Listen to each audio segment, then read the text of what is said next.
It never gets easier, by the way. We just get better. It never gets easier. We just get better. All the problems never stop. All the challenges never stop, right?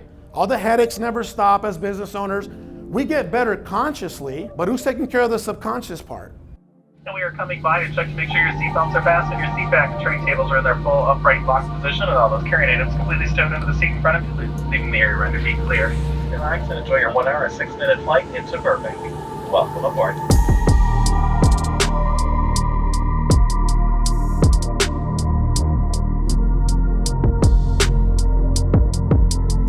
On behalf of this flight crew, Southwest Airlines, like to first of all to Burbank. We just landed here in Burbank, California. We are here for the Thrive event. It's going to be an amazing weekend. Man, we're going to meet a lot of new people and shake a lot of hands this weekend. I'm just excited. This is a huge milestone for our entire All In Nation community, and I can't wait to serve thousands of people this weekend. So stick around.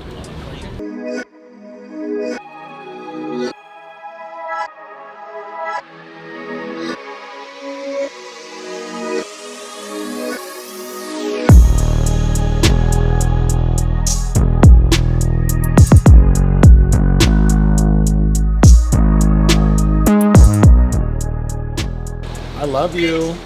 I went a little fast, just a little in the neighborhood with my Olivia too. I was like, more. Oh, you're in the car? Damn, you waste no time, huh?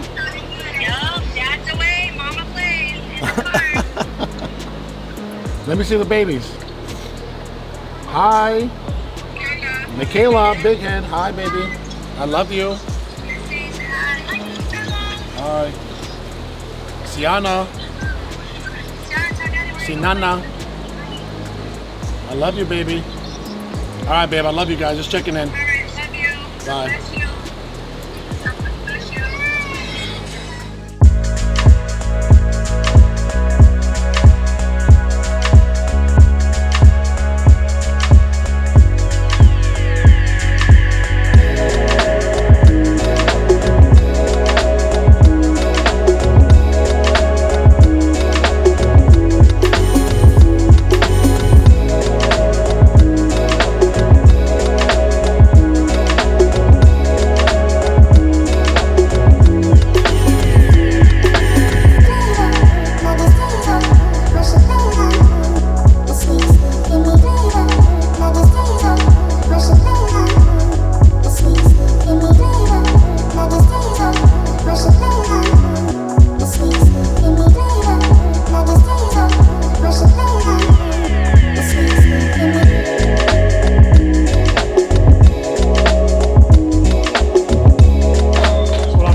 This next speaker is originally from Mexico, and he is literally a rags to riches story. He is absolutely crushing it in business. He is going to blow your mind. Please give it up for Carlos Reyes.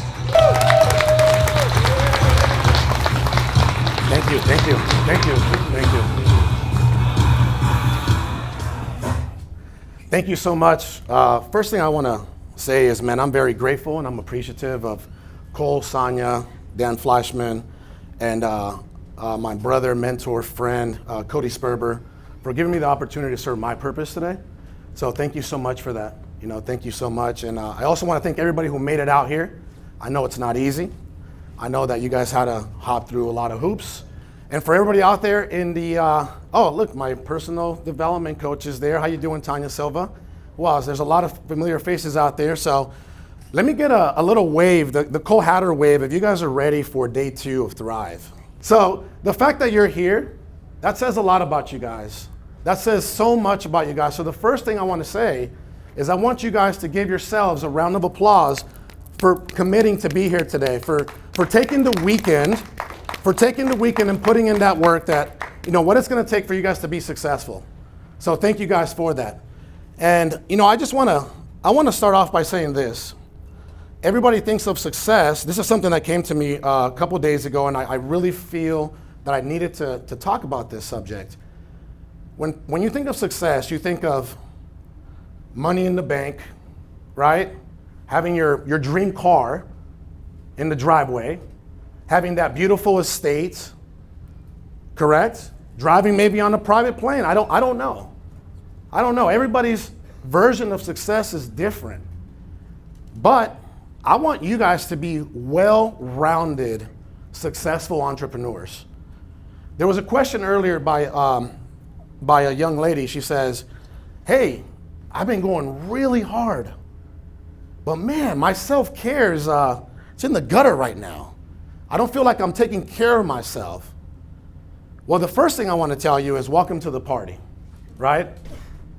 I believe that every entrepreneur goes through that phase, especially the first year, especially maybe the second year, maybe the third year. Every entrepreneur gets so obsessed about building their dream that they totally lose focus. They neglect their health, they neglect their family, they neglect all the things that they should be doing as they're building this beautiful machine, right? So that's what we're here to talk about today. I really had to slip that in today. I know I only got 30 minutes, but I really want you guys to be well-rounded entrepreneurs. All right, so with that being said, let's move on. What is success to you, right? Everyone's version of success is different. And if you guys can do me a favor, right? If you guys can do me a favor, and everybody in the audience here, okay? We're gonna do a 1 minute, maybe 2 minute exercise, all right? You're gonna have your right hand over your heart, okay? And put this down for a second. Here, I'll put it right here. You guys at home, you guys ready? Right hand over your heart. Left hand right about 2-3 inches. This is something my personal development coach taught me, and it's really, really, really helpful. I want you to close your eyes, and you're gonna breathe in for 5 seconds, okay? You're gonna breathe in for 5 seconds, hold that breath for 5 seconds, and when you release, I want you to go for 5 seconds, and we're gonna do this 5 times. You guys ready here in the audience? Yeah.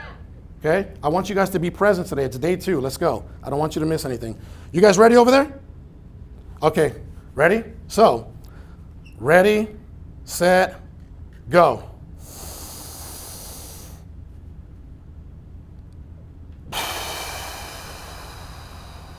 One.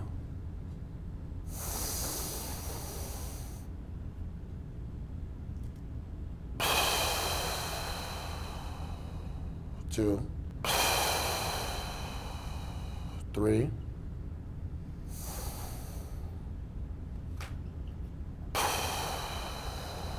4,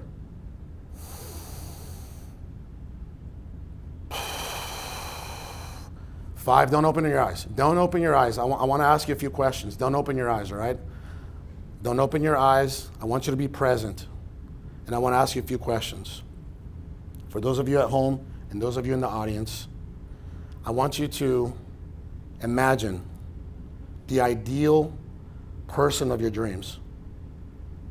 What does the person of your dream, what does the man or woman of your dream look like? It all started with real estate. All the profits that we made in real estate, we took all that and then we started venturing out to other businesses. Business life mentor, I've actually have had the privilege to coach some people here, and it was amazing, right? So that was really impactful. We become family. So we become family.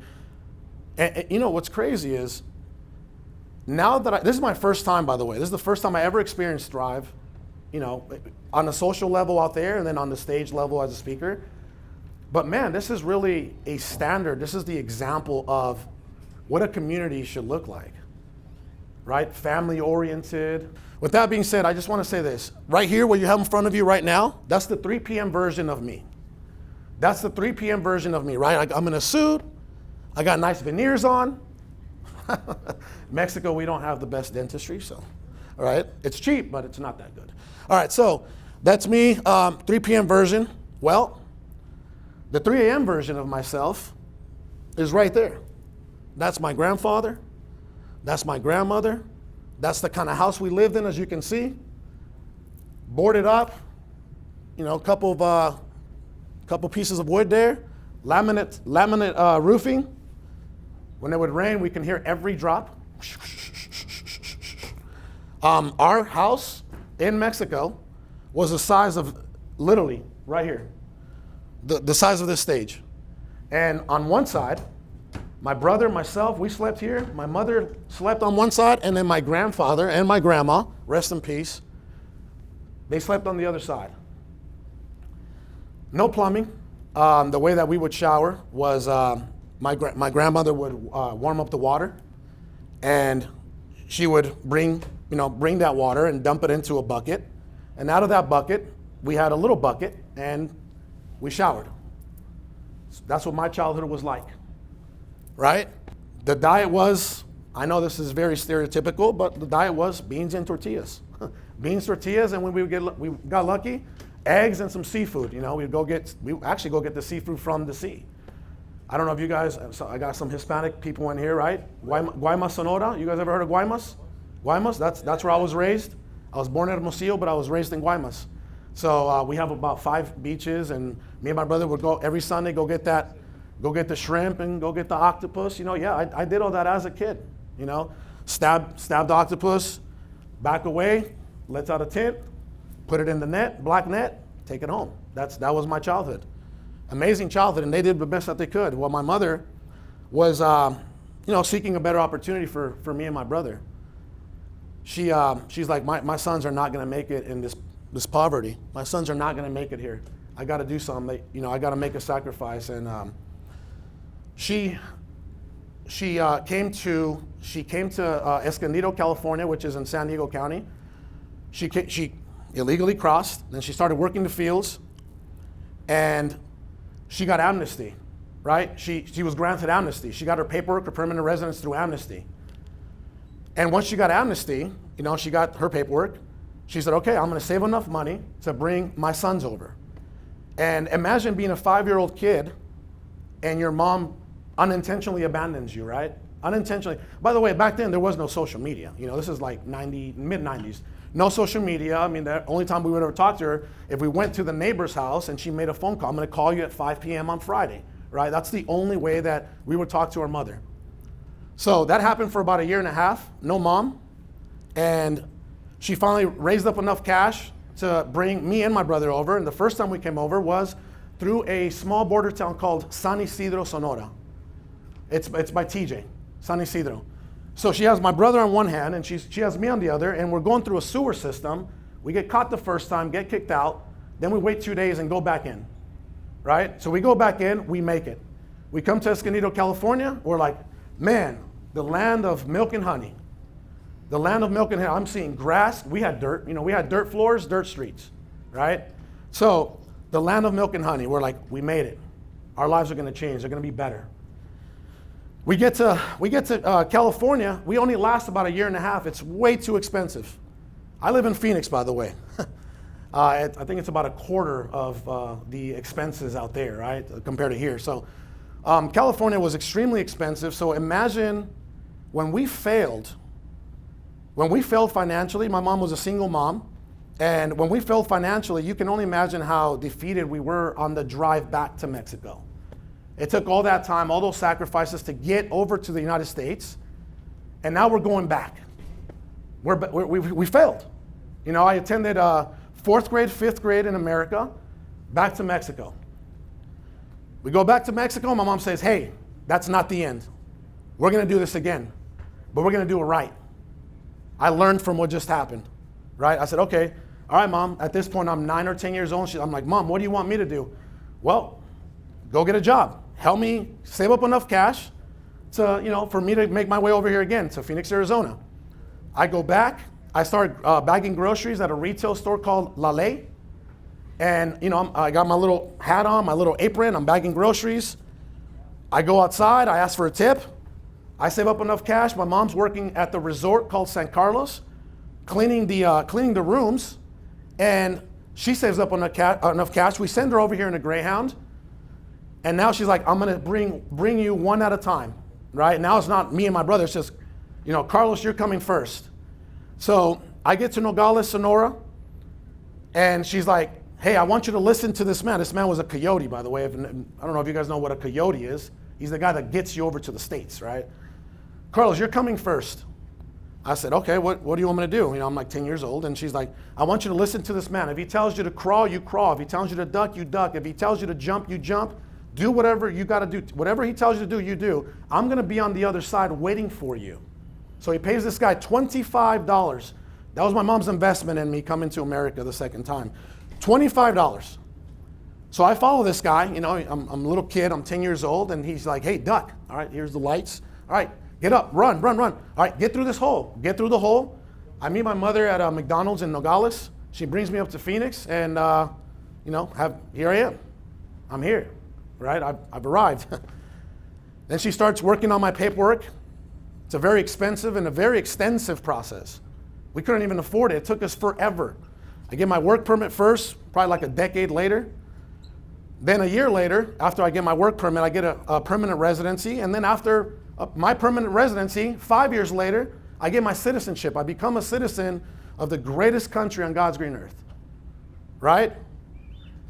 So I want all of you out there to know that this is still the greatest country on God's green earth. And I'm telling you, coming from where I come from, right there. Let me get the light. I don't know if you guys can see. Oh, God. Okay. Here we go. I'm telling you, that's what in my country, or my ex-country, you're either extremely rich or extremely poor. And there's no opportunity in between. There's no middle class. If you're too poor, you can't afford to go to school. And if you're very rich, you really don't care about the poor. You guys know that, right? Come on. So let's move on. So that's my story. That's my story. And I wanted you guys to really understand that I've never had that victim mentality. My mom would never allow me to have that victim mentality. My mom was a warrior. My mom was an entrepreneur. She made it happen. Whatever she had to do, she did it. So I got my work ethic from my mother. I got my drive, my X factor was from the adversity that I had to go through. And I want you guys to know out there, before we get to the next slide, I've spent enough time on my story, and I apologize about that. But let me just say this. I don't care how bad you think your life is right now. I don't know what your current situation is. But just know that you're here this weekend so that your current situation is not your final destination. Do you guys understand that? Your current situation right now is not your final destination. That's why you're here. That's why you invested in yourself. That's why you invested the money, the time, the energy to be here, to separate yourselves from all the others that are not willing to make the sacrifices. True success, I'm going to try to blaze through it because my message is actually at the end, but I had to put this in here, okay? Especially after the question that we just got earlier with Cole about, hey, self-care and everything. Right, true success. This is my version of true success. Everybody has their own version. Again, if being successful means you're flying on a private plane, then that's what success is for you. Whatever makes you happy, right? Happiness is the ultimate success. So this is my version. Health, home, purpose, wealth. That's my version of true success. And we're going to get into that. Health. So real quickly, I started in business. I worked in corporate America, by the way. Worked in corporate America for 10 plus years. I was the ultimate yes man.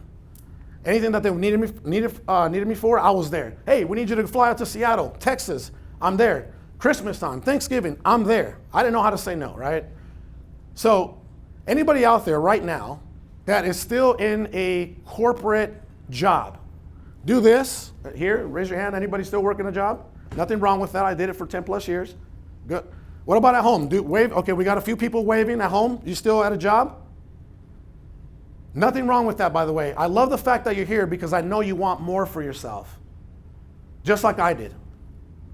All right, so 2017, business is booming. I had my first six-figure real estate month in July of 2016. And I'm like, man, I've been chasing this all my life. It took me 30 plus years to produce this kind of income in 1 month. And then guess what happens? Come September, I was like, okay, what's next? It took me 30 plus years to get here to make all this money. And now I'm like, okay, what's next? It's no longer the fulfilling part anymore. What's next, right? So that's when we started educating, serving others, etc. But something else happened in 2017. I crashed. I went into a state of stress, anxiety, and depression. So for those of you out there that are going extremely hard right now, this is very important, because if you crash, you're going to get yourself into a lot of trouble. A lot of trouble. For all the entrepreneurs in here, all the business owners, if you crash, you are going to dig yourself in a deep hole. A deep hole. And I don't want you to do that. I want to try to prevent the pain of that happening. I don't want you to go through the same pain that I had to go through. All right? So, health. Going, just blazing through it. Nutrition, discipline, eating habits, fuel, hydration, exercise, sustainability, accountability, mental strength, vitality, right? For me, guys, it's about this. I've always told God this. I said, Lord, I'd rather live for 20 years and just show up for my family, for my wife, right? With vitality, with good energy, than live 50 years of just lethargic, emotionless type of just showing up and like, hey, how's it going today, right? I'd rather show up and ready to go. So for me, this is very important. This is very important. Vitality. Self-care, owner. Write this down. Owner, oxygen, water, nutrients, energy, rest. Owner. It's an acronym. Oxygen, water, nutrients, energy, rest. You need that. You need that. Can you guys, by the way, wave if you understand that's vital to you. Beautiful, beautiful. Oh, we got somebody waving here too? Okay, great. Stress management. What are you doing to manage that? Because you know what? It never gets easier, by the way. We just get better. It never gets easier. We just get better. All the problems never stop. All the challenges never stop, right? All the headaches never stop as business owners. We get better consciously, but who's taking care of the subconscious part? Real quick, guys, nothing changes if nothing changes. I want to say this. This is something I learned from my personal coach. By the way, I personally, myself, have invested over $130,000 into myself, me personally, into growth, into my development, myself, this year. My personal development coach is right here. And one thing she always tells me is this. Hey, Carlos, it's 1% information and 99% implementation. 1% information, 99% implementation. Do you guys understand the power of that statement? Because so many people show up to an event or a seminar or they buy a course, and guess what happens? Guess what happens? Nothing. Nothing happens. Now, I want you guys to do me a favor and give me a pledge right now. If you're going to make it happen after this weekend, I want you to do this. If you're going to make it happen, I want you to do this right now. Everybody's on. Let's go. Guys, if you guys are going to be the most well-rounded, best versions of yourself, I want you to do this right now. I love it. I love it. Christy? So, I just want to say thank you. Thank you so much. I mean, who would have ever thought, right? A kid born into extreme poverty, into literally dirt, would be on this stage today. One of the most prestigious entrepreneur events in the entire country. A guy born into dirt poverty, who would ever thought would be right here, right? I want to go back to my just to honor my grandfather and my grandma. Let me go back real quick. Right there. That's my Tata Carlos and my Nana Elvira. You know, whoever thought that their grandkid would be right here. So thank you. Thank you, Thrive. Thank you so much.